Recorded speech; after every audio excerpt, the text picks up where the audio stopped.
Okay, so the cast for the Fantastic Four movie has come out. And they went really young. Lots of people are saying they're going with the ultimate Fantastic Four route, where they were, of course, a much younger group. But this group almost seems like very, very young. A few of them I really haven't seen them in any sort of acting. Kate Mara, who will now be playing the role of Invisible Woman, she just has to do a better job than Jessica Alba, who was horribly cast being someone who was more of a Latin descent in the role of a blonde-haired, blue-eyed, super Caucasian.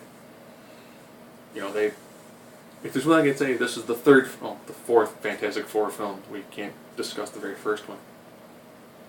And they always seem to have really bizarre choices when it comes to actors. I will say, having recently watched the first two Fantastic Four films, Chris Evans, great job playing Johnny Storm.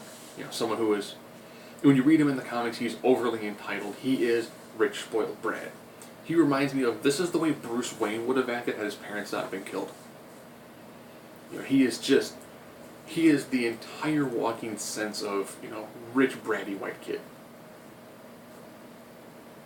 This time he's being played by Michael Jordan. No, not legendary number 23 from Chicago Bulls. But somebody who, I've seen some of his work, he's a solid actor. But when you have a brother-sister, and one is obviously Caucasian and one is not, so Sue Storm's brother is literally a brother, he's a decent actor. I thought if they wanted to try to essentially force in, more ethnicity into a film, he would have been a fantastic Benjamin Grimm. If you look at Ben Grimm, the background of that character would be fantastic to do any sort of ethnic divergency, or whatever term you want to use. Or how about this? Why not make it Reed Richards? But instead they picked a person who has a sibling relationship. If they go with, he's adopted, it really does kind of put a bizarre sort of spin to it. Because what really helped the Fantastic Four when they were initially around is they were kind of an older familial unit. So when they didn't get along, they didn't get along and felt more like a family arguing. As long as they don't do the point where he's obviously the adopted brother or stepbrother, as long as they don't constantly point to that all the time as the primary source of them having their issues. A lot of it was, you had Reed Richards, Sue Storm, their marriage, I'll be honest, their marriage in the comics was always horrible. If you read back very early on, Reed was physically abusive. They don't do that now in the movies, they really don't do that now in the comics. In the Ultimate Fantastic Four, he was more psychologically and mentally abusive. And he's like, I'm doing something, just shut up and leave me alone. This is more important than whatever it is you want to talk about.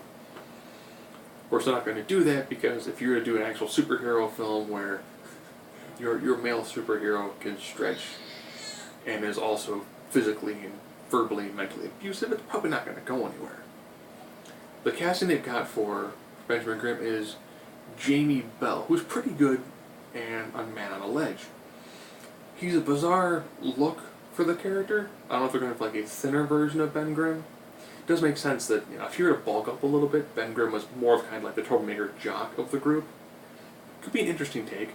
Guy's got some pretty decent chops to him. That's all they've really said about the casting. It's bizarre, but Fantastic Four films have always had this history of really bizarre and in some cases bad choices. Now you're probably expecting me to do some sort of thing of, well, they threw a black guy in.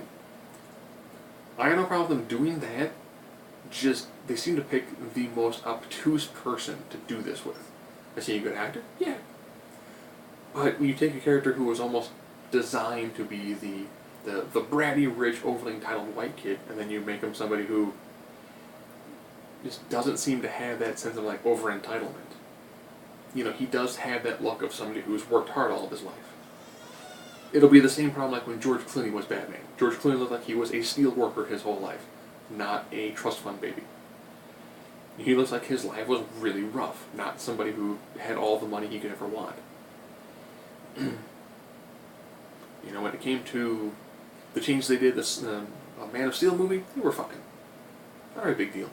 I think Michael Clark Duncan worked well from a physical presence when it came to the Daredevil movie. It would have been awkward seeing a guy in a fat suit. It made sense to pick this large, muscular guy to take in that role. Ibris, when he was Heimdall, that guy could pretty much be any character. If you were to have him be Batman, people would probably go, he'll do a great job. Solid actor. Jamie Foxx as Electro, I